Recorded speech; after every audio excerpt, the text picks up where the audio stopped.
The auctioneer's gavel hung in the air like an executioner's blade, and Natalie Edwards felt her entire world balance on that single moment of suspended time.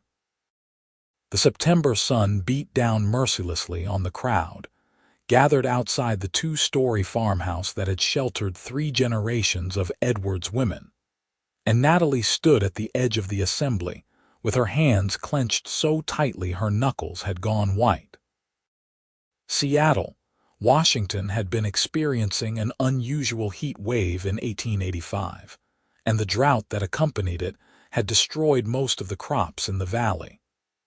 Her father had died 2 years prior from pneumonia, leaving her mother to run the farm alone. When her mother passed just 6 months ago from a fever that the doctor could not cure, Natalie had inherited not just the land, but also the mounting debts her parents had accumulated trying to keep the farm alive through failed harvests and livestock losses. Now she was 22 years old, alone in the world except for distant cousins who had not bothered to attend the auction, and she was about to watch strangers bid on the only home she had ever known. The bank had been patient for a time, but patience only stretched so far when money was owed. Mr. Henderson from the First Bank of Seattle had apologized profusely when he delivered the foreclosure notice, but apologies did not change the reality that she would be homeless by sunset if no miracle occurred. The auctioneer, a portly man named Mr. Simmons with a handlebar mustache that twitched when he spoke, cleared his throat and began his practice speech about the property. 160 acres of prime farmland, ladies and gentlemen, with a sturdy house, a barn in good condition, a chicken coop, and a well that has never run dry. We will start the bidding at $500. Natalie felt sick. $500 might as well have been $5,000 for all her ability to produce such a sum. She had $23 to her name, money she had earned selling eggs and butter in town over the past months, trying desperately to make even a small dent in what was owed. 500, called out Martin Brennan, a wealthy landowner who already controlled much of the valley. He was a hard man with calculating eyes, the sort who saw land as nothing more than numbers in a ledger book. 550, came another voice, belonging to a merchant from town who had always coveted the water rights that came with the Edwards property. Natalie watched helplessly as the bidding climbed. 600, 650, 700. Each increase drove another nail into the coffin of her hopes. She had known this would happen, had tried to prepare herself mentally, but nothing could truly ready a person for watching their heritage sold off piece by piece to the highest bidder. Then she heard a voice she did not recognize, deep and calm with a slight drawl that marked the speaker as someone from further south. $1,000. The crowd murmured and shifted, turning to look at the man who had just raised the bid by such a significant margin. Natalie found herself turning too, curiosity momentarily overriding her grief. He was tall, this stranger, with broad shoulders that spoke of hard physical labor and sun-darkened skin that told of years spent outdoors. He wore dusty traveling clothes, brown leather chaps over denim trousers, a faded blue shirt, and a black hat that shadowed eyes she could tell, even from a distance, were a striking shade of gray. A gun belt hung at his hip, the holster worn but well-maintained. He looked to be in his late 20s, perhaps 30 at most, with a strong jaw covered in several days' worth of stubble and dark brown hair that touched his collar. $1,000, the auctioneer repeated with obvious pleasure at such a jump. Do I hear 1,050? Martin Brennan scowled but nodded. 1,050. 1,200, the stranger said, his voice carrying easily across the crowd without needing to shout. There was something about his bearing, a quiet confidence that suggested he was not a man to be trifled with. The merchant dropped out of the bidding at this point, shaking his head and stepping back. Brennan's jaw tightened, and Natalie could see him calculating whether the property was worth continuing to pursue at these prices. 1,300, Brennan said finally, his voice tight with irritation. 1,500, the stranger countered immediately, as though money were no object at all. A shocked silence fell over the crowd. $1,500 was a fortune, well above what most had expected the property to fetch even before the drought. Natalie felt her breath catch in her throat. Who was this man? And why was he so determined to win the bid? Brennan's face had gone red with anger, but even his pride had limits when it came to his purse. He glared at the stranger for a long moment, then turned on his heel and stalked away from the auction without another word. $1,500, the auctioneer called out with barely concealed excitement. Going once, going twice, sold to the gentleman in the black hat. The gavel came down with a sharp crack that sounded like breaking bones to Natalie's ears. It was done. The farm was gone. She would need to gather her few personal belongings and leave, though she had nowhere to go. Perhaps she could find work as a housemaid or a cook in town, though positions were scarce and competition fierce. She stood frozen as the crowd began to disperse, people chattering about the unexpected turn of events and speculating about the mysterious stranger who had spent such a sum. Through the blur of faces, she saw the tall cowboy approach Mr. Simmons and Mr. Henderson, saw money change hands, saw documents being signed. It all seemed to happen at a great distance, as though she were watching a play in which she had no part. Then, to her surprise, the stranger turned and began walking directly toward her. Up close, he was even more imposing, easily 6 feet tall with the kind of lean, muscular build that came from years in the saddle. His gray eyes held her gaze steadily, and she noticed a scar that cut through his left eyebrow, giving him a slightly dangerous appearance. "Miss Edwards," he said, and she realized he knew her name. "Yes," she managed, her voice coming out smaller than she intended. "I am Natalie Edwards. Or I was, I suppose, before you bought my home." Something flickered in those gray eyes, though she could not read the emotion. "My name is Matthew Easton. I am a rancher from Montana Territory, though I have been traveling through Washington looking for land to purchase." "Well, you have purchased some," Natalie said, unable to keep the bitterness entirely from her tone. "I hope it serves you well, Mr. Easton. If you will excuse me, I need to collect my things before nightfall." She started to turn away, determined to leave with at least some shred of dignity intact, but his next words stopped her in her tracks. "Miss Edwards, wait. There has been a misunderstanding."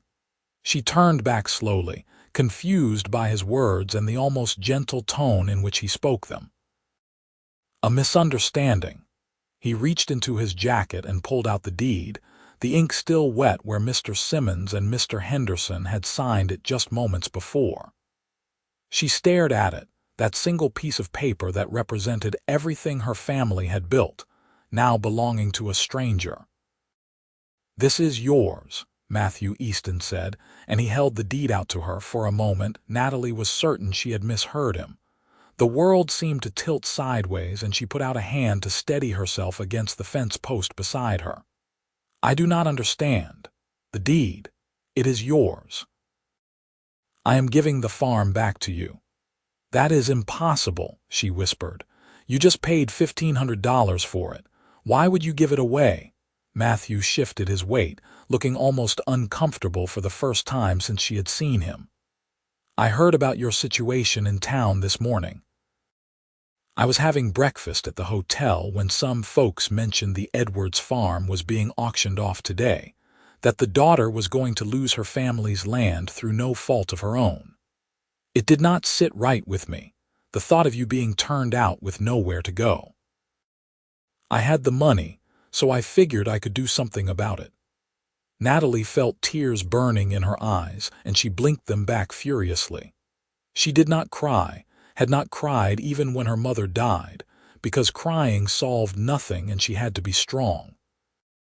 But this unexpected kindness from a stranger threatened to crack the walls she had built around her heart. "Mr. Easton, I cannot accept this. $1,500 is a fortune. I have no way to repay you." "I am not asking you to repay me," he said quietly. "Consider it a gift, no strings attached. Every person deserves to keep their home if circumstances allow, and now circumstances allow." She stared at him, trying to understand what manner of man would do such a thing. In her experience, no one did anything without expecting something in return. Yet his gray eyes held no deception that she could detect, no hidden agenda lurking behind his words. "I do not know what to say," she admitted. "Say you will take it," Matthew said, and he pressed the deed into her hands. The paper felt impossibly heavy, as though it weighed more than all the gold in California. "Say you will stay here and make a good life on this land." Her fingers closed around the deed automatically, and she looked down at it through a haze of tears that would no longer be denied. "Thank you," she whispered. "Mr. Easton, I do not know how to thank you properly. This is beyond generous. This is miraculous." "No miracle, just one person helping another," he said, and he gave her a small smile that transformed his face, making him look younger and less weathered. "I should be going. I have other properties to look at before I decide where to settle." He tipped his hat to her and started to walk away, back toward a paint horse that stood waiting near the road. Natalie watched him go, her mind reeling from the sudden reversal of fortune, and she realized she did not want him to leave. This man who had saved her home, who had appeared like an answer to prayers she had been too proud to voice, was about to ride out of her life as quickly as he had entered it.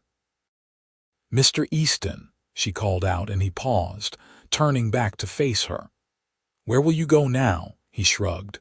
"There is another property about 30 miles north that might be suitable.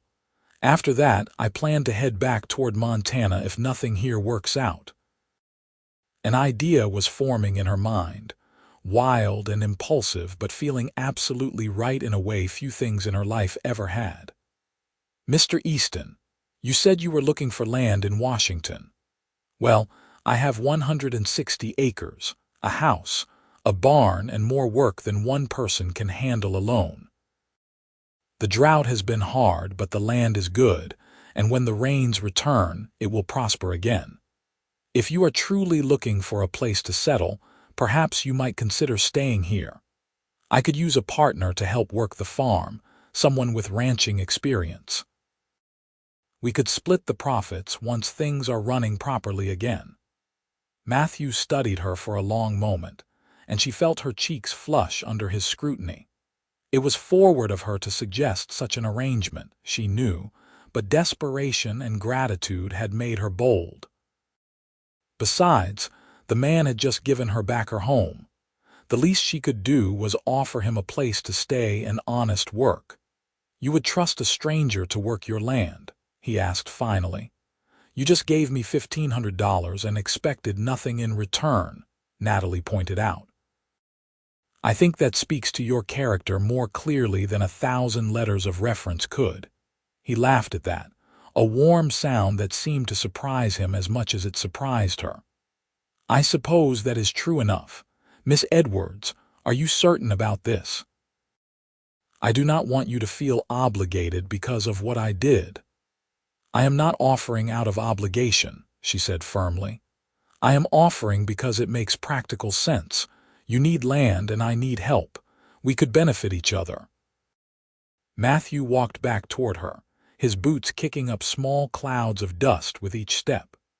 When he stopped in front of her, he was close enough that she could see the sun lines at the corners of his eyes and smell leather and sage on his clothes. He extended his hand, and she took it, feeling the calluses on his palm that marked him as a man familiar with hard labor. "Then I accept your offer, Miss Edwards. Let us see if we can make this farm thrive again." His hand was warm and strong around hers, and when he smiled at her, Natalie felt something shift inside her chest, a flutter of awareness that had nothing to do with gratitude, and everything to do with the fact that Matthew Easton was a remarkably handsome man with kind eyes and a generous heart. She released his hand perhaps a moment later than was strictly proper and stepped back, suddenly flustered. "You can take the room upstairs at the back of the house. It was my father's before he passed. There is a bed and a bureau, and the window looks out over the mountains. I will be in my own room at the front, and we will conduct everything properly, of course." "Of course," Matthew agreed, though there was something in his expression that suggested he found her sudden nervousness endearing. "I will get my things from my horse and settle in if that suits you." "Yes, that suits me perfectly." She watched him walk back to his paint horse and retrieve his saddlebags, a bedroll, and a rifle from the saddle holster. He moved with the easy grace of someone completely comfortable in his own skin, and she found herself noticing details she had no business noticing, like the way his shoulders filled out his shirt and the confident set of his jaw. "Stop it," she told herself firmly. "He is a business partner, nothing more. The last thing you need is to develop romantic notions about a man you just met." But as Matthew Easton walked back toward her house, his belongings slung over his shoulder and that small smile still playing at the corners of his mouth, Natalie could not quite silence the small voice in her head that whispered this man might become something more than a business partner, given time. The first few days of their arrangement passed in a flurry of activity and careful politeness. Matthew proved to be every bit as knowledgeable about ranching and farming as Natalie had hoped.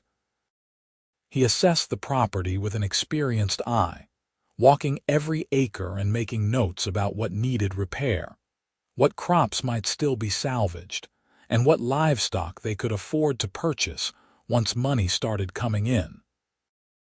Natalie found herself watching him work, impressed by his dedication, and touched by the care he showed for her property. He fixed the broken fence posts along the eastern boundary, reinforced the barn doors that had been hanging crooked, and even climbed onto the roof of the house to replace several shingles that had blown off during a storm the previous winter. "You do not have to do all this right away," she told him one afternoon as she brought him a cup of water. He had been working in the hot sun for hours, clearing brush away from the irrigation ditches, and his shirt was soaked with sweat. "Might as well get it done," Matthew said, accepting the cup gratefully and drinking deeply. "The work needs doing, and I have never been one to sit idle." "I can see that," Natalie said, permitting herself a small smile. "I appreciate it, truly. I have been trying to keep up with everything on my own, but it was overwhelming." "You should not have had to do it alone," Matthew said, his expression growing serious. "What about your family? Did you not have anyone who could help?" Natalie settled onto a large rock near where he was working, grateful for the excuse to rest her own tired feet. She had been up since before dawn, tending to the chickens, working in the vegetable garden, and preparing meals. "My mother was an only child, and she died when I was born. My father had a brother, but Uncle Thomas moved to California during the gold rush and we never heard from him again. My mother had cousins back east, but they made it clear after Papa died that they considered us an embarrassment, too poor to acknowledge. I wrote to them when Mama passed, but they never replied." "That is a hard thing," Matthew said quietly. "Families should stand by each other." "Did your family stand by you?" Natalie asked, curious about this man who had so dramatically altered the course of her life. Matthew's expression clouded, and he looked away toward the mountains in the distance. "My father was a hard man who believed the only way to make a son tough was to beat the weakness out of him. My mother died when I was 12, and after that, there was no softness left in our house at all. I left when I was 17 and never looked back. Built up a small ranch in Montana through years of hard work, saved every penny I could. When I sold that spread earlier this year, I decided to find a new place to start fresh, somewhere with fewer memories. "I am sorry," Natalie said, and she meant it.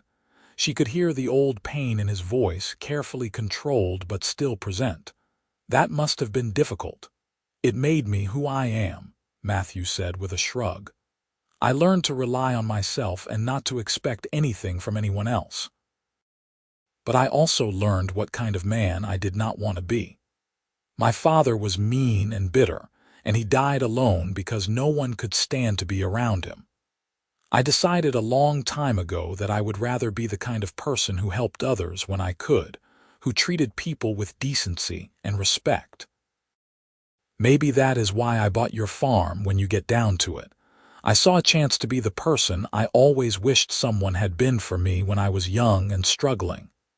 Natalie felt her throat tighten with emotion. "You are a good man, Matthew Easton." He looked at her then, really looked at her, and something passed between them in that moment, an understanding and connection that went deeper than words. "I am trying to be," he said softly. The moment stretched out, charged with an energy that Natalie did not quite know how to name, but that made her heart beat faster in her chest. Then Matthew cleared his throat and stood, breaking the spell. "I should get back to work. These ditches will not clear themselves." "And I should start preparing supper," Natalie said, rising as well, though part of her wanted to stay right there and keep talking with him, learning more about the man behind the generous gesture. That evening, they sat together at the kitchen table and shared a simple meal of fried chicken, biscuits, and green beans from the garden. It was the first time Natalie had cooked for someone other than herself in months, and she found she enjoyed it, enjoyed having someone to talk with as the sun set, and the house filled with the gentle sounds of evening. "This is delicious," Matthew said, and the genuine appreciation in his voice warmed her more than it probably should have. "Thank you. My mother taught me to cook. She said a woman should know how to make a good meal from whatever ingredients she had on hand, and during lean times, that meant getting creative. She sounds like she was a wise woman." "She was," Natalie agreed, feeling the familiar ache of loss that never quite went away. "I miss her every day. This house feels empty without her, or at least it did until you arrived." The words were out before she could stop them, more revealing than she had intended, and she felt her cheeks flush. But Matthew did not seem uncomfortable. Instead, he reached across the table and briefly squeezed her hand, a gesture of comfort and understanding. "I am glad I am here," he said simply, and the sincerity in his gray eyes made her believe him completely. As the weeks passed, Natalie and Matthew fell into a comfortable rhythm of shared labor and evening conversations. They worked side by side during the days, and she discovered that Matthew was not just knowledgeable but also patient, willing to teach her things her father had never gotten around to showing her about running a farm. He showed her how to properly rotate crops to keep the soil healthy, how to judge the quality of seed wheat, and how to read the sky for coming weather changes. In turn, Natalie shared her knowledge of the local area, introducing Matthew to the neighbors and the merchants in Seattle who offered the best prices for goods. She taught him which wild plants growing on the property were edible and which were poisonous, knowledge passed down through generations of Edwards women who had lived off this land. They rode into town together one Saturday in late October, needing supplies and wanting to check on the possibility of purchasing a few head of cattle now that the farm was more stable. The weather had finally broken, blessed rain falling for 3 days straight and reviving the parched earth. The drought was not entirely over, but there was hope now where before there had been only despair. As they drove the wagon down the main street of Seattle, Natalie was aware of the curious looks they received. People had heard about the auction, about the mysterious cowboy who had bought the Edwards farm and then given it back. Speculation ran wild about the nature of their relationship, and she knew tongues were wagging about the impropriety of them living under the same roof without a chaperone. "Let them talk," Matthew said quietly, apparently sensing her discomfort. "We know the truth of things, and that is all that matters." "I know," Natalie said, "but I do not want your reputation damaged because of me." "My reputation can weather a few rumors," he assured her. "I am more concerned about yours. If this arrangement is causing you problems, I can look into renting a room in town and riding out to the farm each day." "No," Natalie said quickly, surprising herself with her vehemence. "I mean, that would be wasteful of both time and money. We are business partners, and there is nothing improper in our arrangement. People will think what they want to think regardless." Matthew smiled at her. "All right then. We will face down the gossips together." They spent the afternoon conducting business, visiting the feed store and the livestock auctioneer and the bank, where Mr. Henderson assured them that Natalie's credit was good now, that the farm was out of foreclosure. It was a productive trip, and they headed home as the sun began to set, the wagon loaded with supplies and Natalie's spirits higher than they had been in years. "Thank you for today," she said, as Matthew drove the wagon along the rutted road. "For standing by me when people were staring and whispering." "Nothing to thank me for," Matthew replied. "Though I confess some of those whispers were not entirely wrong." Natalie's heart skipped a beat. "What do you mean?" He was quiet for a moment, his eyes on the road ahead. "I mean that I have come to care for you, Natalie, more than just as a business partner. I understand if you do not feel the same way, and I will not let my feelings interfere with our working relationship if that is your wish. But I thought you should know the truth of things." She stared at him, her mind racing. She had been telling herself for weeks that what she felt for Matthew was just gratitude and respect, that the flutter in her chest when he smiled at her was simply appreciation for his kindness. But that was a lie, and somewhere deep down she had always known it. "Matthew," she said softly, and he finally looked at her, vulnerability evident in his gray eyes. "I feel the same way. I have been trying not to because it seemed too soon and too complicated, but I cannot help it.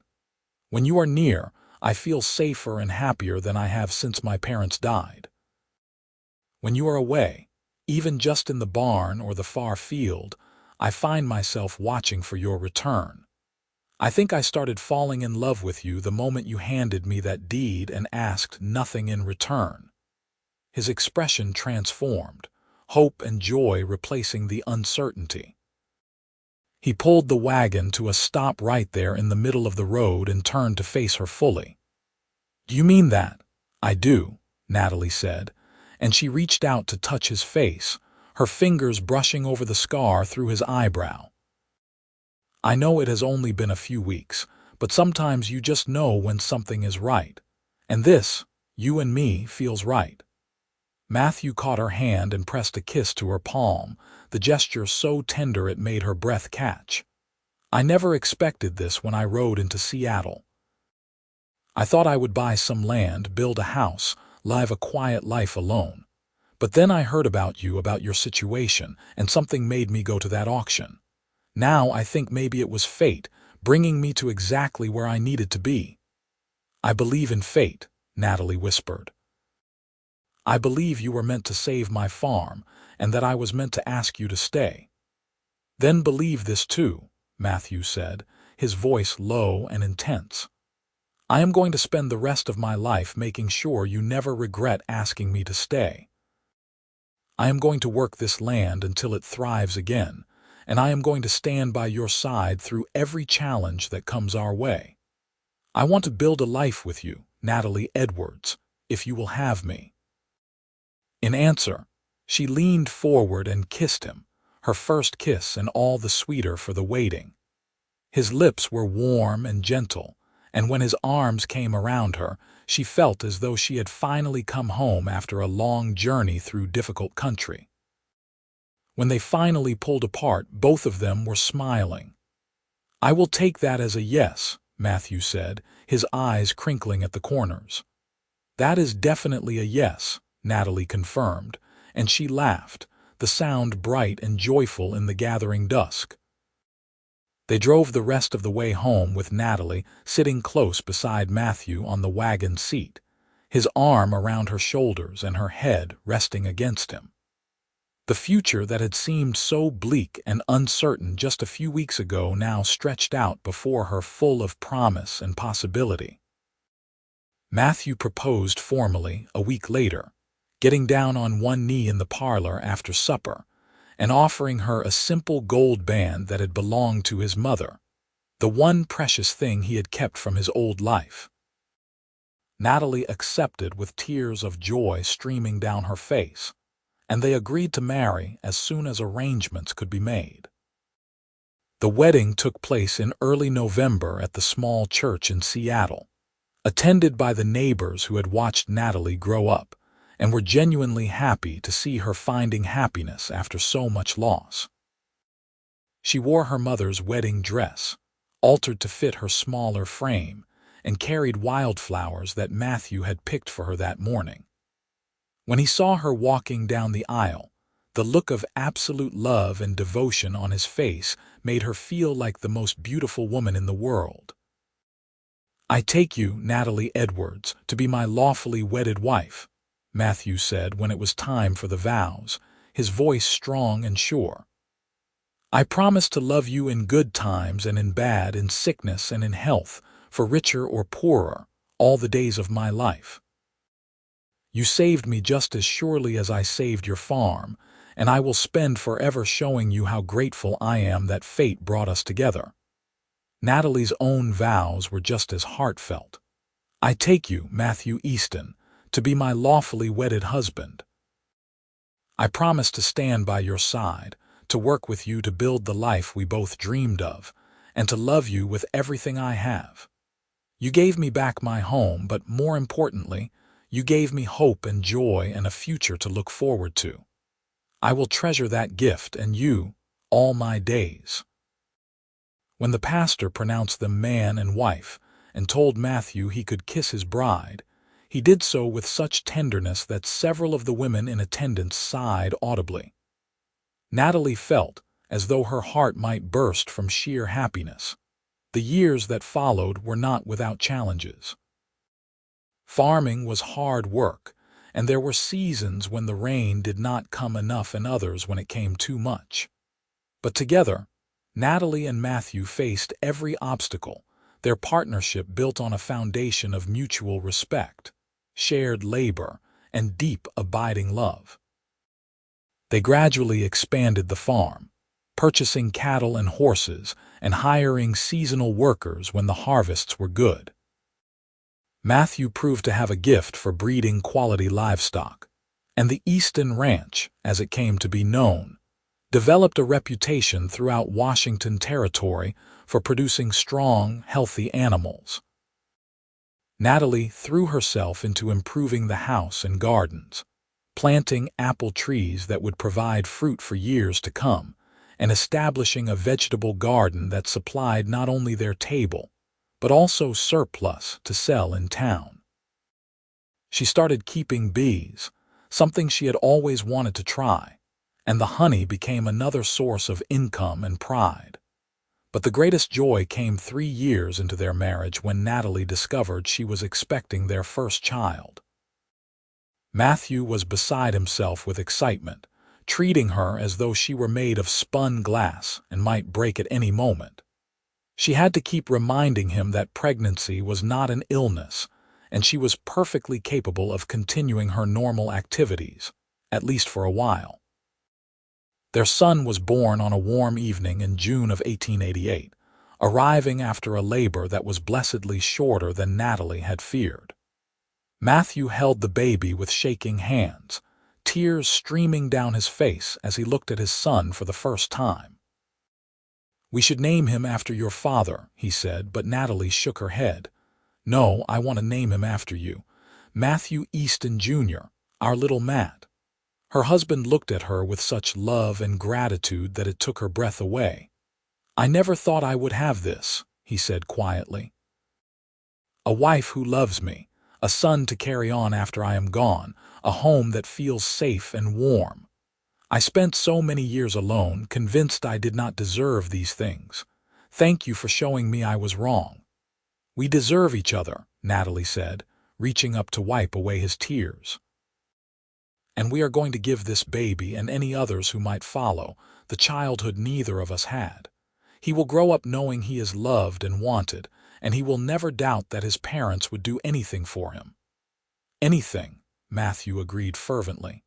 "Everything." Little Matt was followed 2 years later by a daughter they named Mary after Natalie's mother. Mary had her father's gray eyes and her mother's determined chin, and from the moment she could walk, she followed Matthew everywhere, clearly destined to be a rancher's daughter through and through. The farm continued to prosper as the years passed.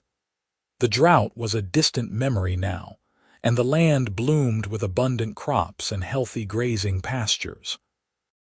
Matthew and Natalie hired several full-time ranch hands to help manage the growing operation, and they built a bunkhouse to accommodate the workers.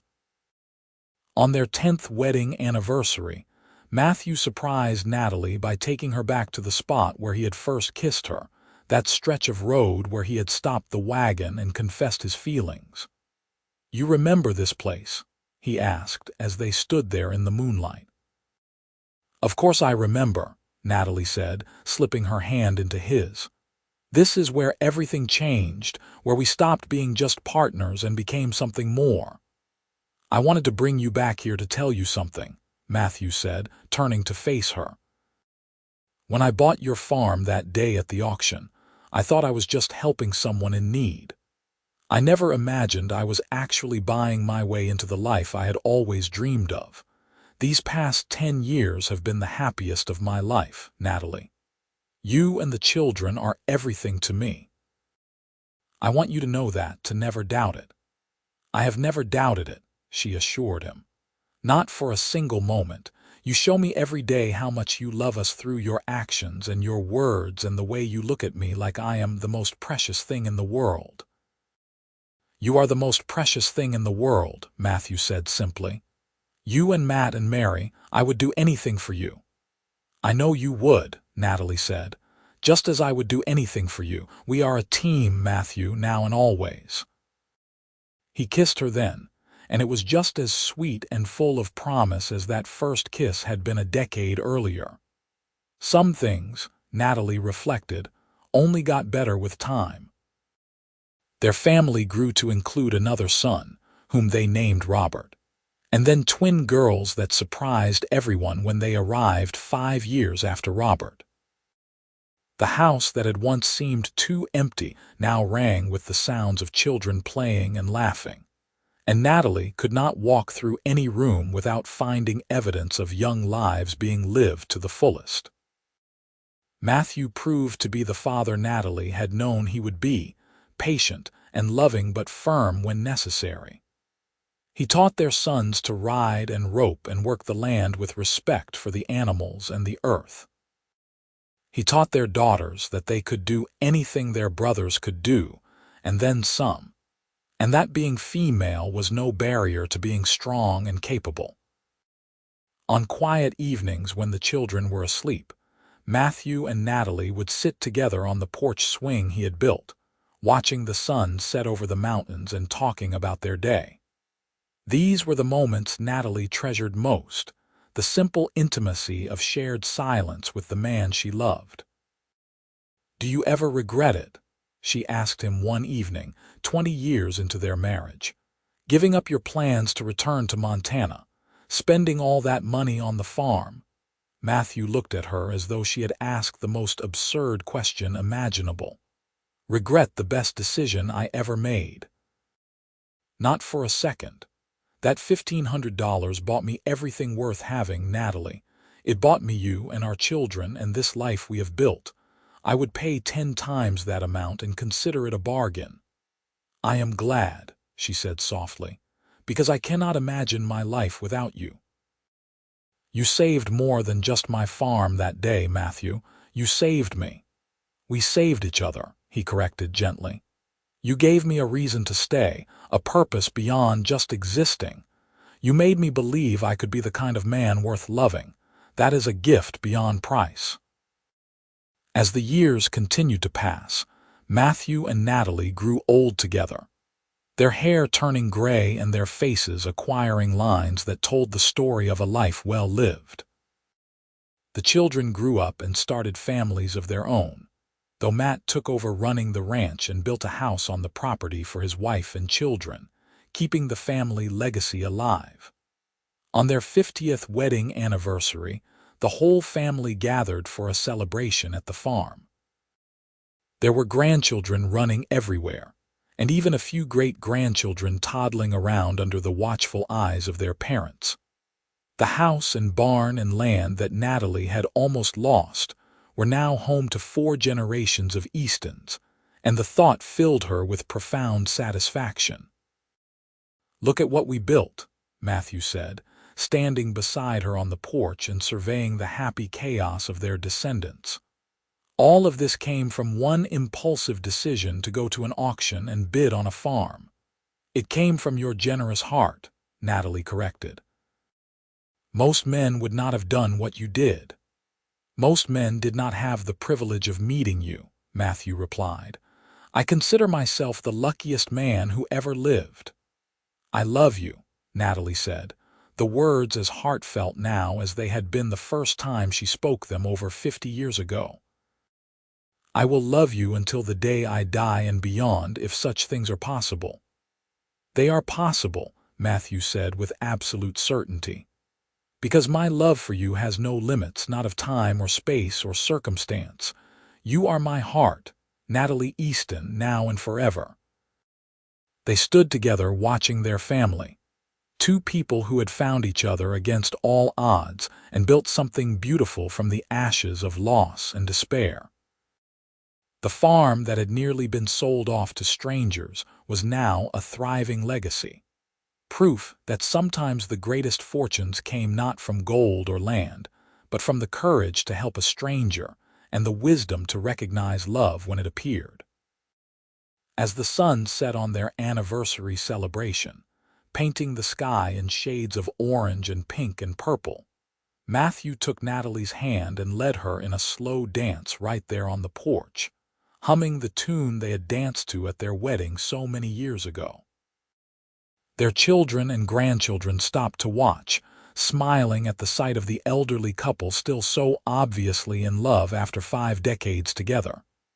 "Here is to 50 more years," Matthew whispered in her ear. "Here is to forever," Natalie replied. And there, surrounded by the family they had created and the land they had nurtured together, with the man who had given her back everything she thought she had lost, Natalie knew that her life was complete. The story that had started with an auctioneer's gavel and a stranger's incredible generosity had become a love story for the ages, proof that kindness and courage could change the course of destiny, and that true love, once found, would endure through every season and every challenge life could offer. Matthew Easton had ridden into Seattle, Washington in 1885 looking for land, and had found instead the greatest treasure any man could hope for: a partner, a soulmate, a love that would last a lifetime.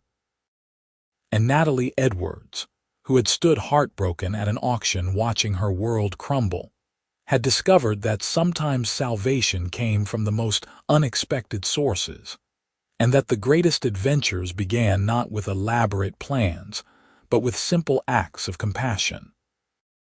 Their story became legend in the valley, told and retold by neighbors, and passed down through generations of Eastons. It was the story of the cowboy who outbid everyone at an auction and gave the deed back to the woman who needed it most. But more than that, it was a story about finding home not in a place but in another person's heart, about building something lasting from moments of crisis, and about the transformative power of love to heal old wounds and create new beginnings. Years after both Matthew and Natalie had passed peacefully in their sleep, within days of each other as though neither could bear to be parted from the other for long, their great-great-grandchildren would walk the land and see evidence of their legacy everywhere. The apple trees Natalie planted still bore fruit. The barn Matthew rebuilt still stood strong. The house where they raised their family still welcomed each new generation with the same warmth and love that had characterized it when Matthew and Natalie were alive. And on quiet evenings, when the wind blew just right across the fields, it almost seemed as though you could hear the echo of laughter, the sound of children playing, and the soft murmur of two voices talking together on the porch, planning their future and celebrating the incredible stroke of fate that had brought them together on that September day in 1885, when an auctioneer's gavel fell and changed two lives forever.